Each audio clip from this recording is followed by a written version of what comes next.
Bengele abalandeli be-channel sichaza kunamaphupho igama lami ngohlengiwe Sibongo Wambothoko.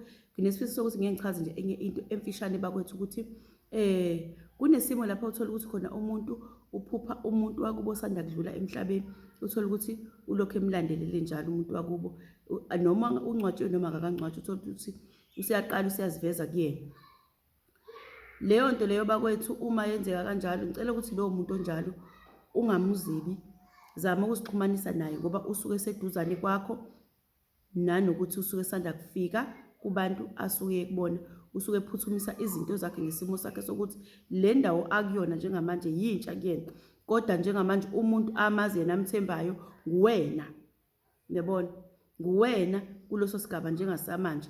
Kunezinto ezovuka kuyena laphayana ezingamacala uma eveza kuwena noma engakabekwa noma usebekiwe, okusho ukuthi usuke ezikhombisa ukuthi uyafisa ukusebenzisana nawe ukukhuluma izinkulumo ezizovela la edlozini. Ngaleyo ndlela bakwethu ngicela ukuthi lowo muntu loyo ungamuzibi, uzama ukuthi ulokhe uncengile ubuze ukuthi kuyena, ngoba esuke kusalula ukuthi abuye kuwena aze kuwena, esuke ezama indlela yokuthi izinto ezenzeka ngapha ashesha akutshela usikwenzeka lokho, okwenzeka ngapha ashesha akutshela usikwenzeka lokho.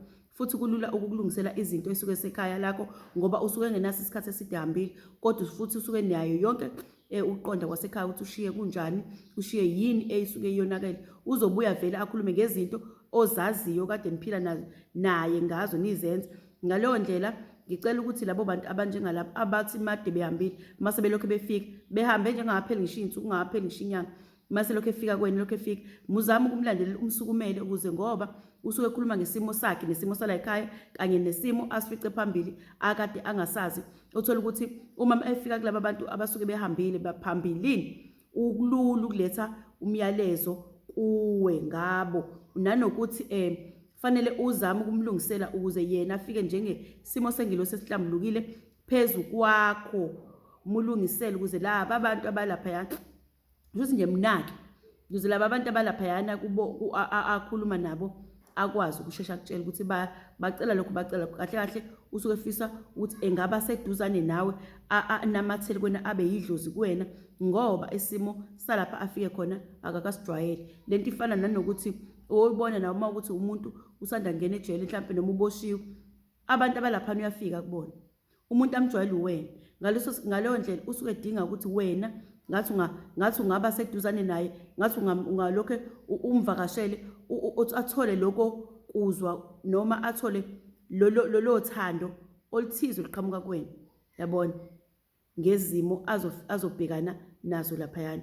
Ngaleyo ndlela bakwethu ngiyacela ukuthi niyenze lento ukuthi ukuthi umuntu osuke ehambile uma lokho efika munake nawe, khuluma ngaye. Ngeke achaze ukuthi khuluma ngaye umuntu osanda hamba, khuluma umbuzo ukuthi ukephi, uhambe kanjani, yini ofuna siyenze, ngenzeni njengamanje. Uma efika kuwena ethola ukuthi esanda hamba efika kodwa etshengisa ukuthi lokho efika, yenza lento ayishoyo phela bakwethu. Lokho akutshengisa kona sukuma ukwenza ngakusasa, yona into esuke ecela kuwena esuke yenzeka ngaleso sikhathi. Ngaleyo ndlela musukubambezela, ngoba uma ubambezela uzibambezela wena ngezimo asuke ekhuluma ngazo kuwena.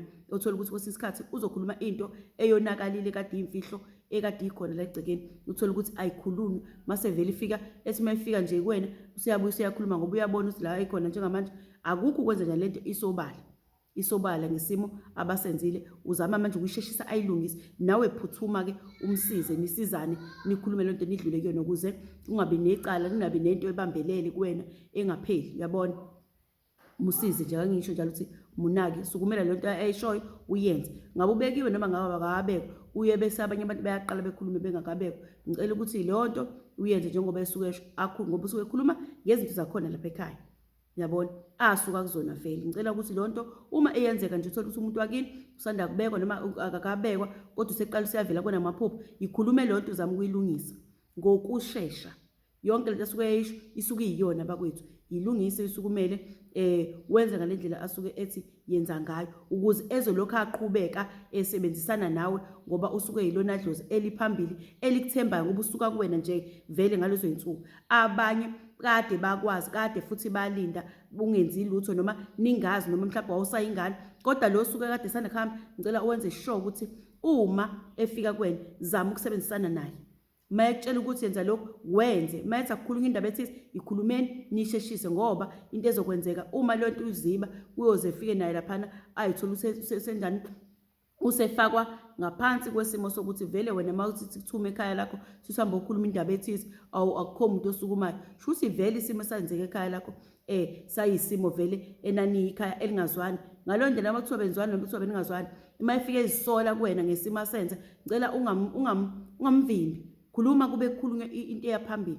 Uma efika ngabanye abantu ekhuluma inkulumo ngabanye abantu eletha kuwena, musize khulumisana naye, ngoba usuke sedinga njengamanje ukuthi ayilungiswe lento. Uthe mayifika lapha ufika uthola abantu abanye ungabazi base bemkhomba abanye ukuthi wena wenza ukuthi nokuthi nokuthi, hamba olungisa ukuthi wena uzobuya aze kwena ngaleso sikhathi engakabekwa noma esebekiwe. Ngicela ukuthi ningabazibi basizeni ke bakwethu. Ngeke ngayisho vele lento leni ukuthi umuntu ongasekho uyamlandelela, umbuzo ukuthi ukephi, ubuze kwazi, ufuna ukwazi ukuthi uhambe kanjani ukuze abezobuye ekutshela. Mayesho wayibuyela umlandelele, yenza lento ayishoyo. Namhlanje ngicela ukuthi ngime lapho bakwethu hlushwa nayi network kakhulu, nisaleni kahleka.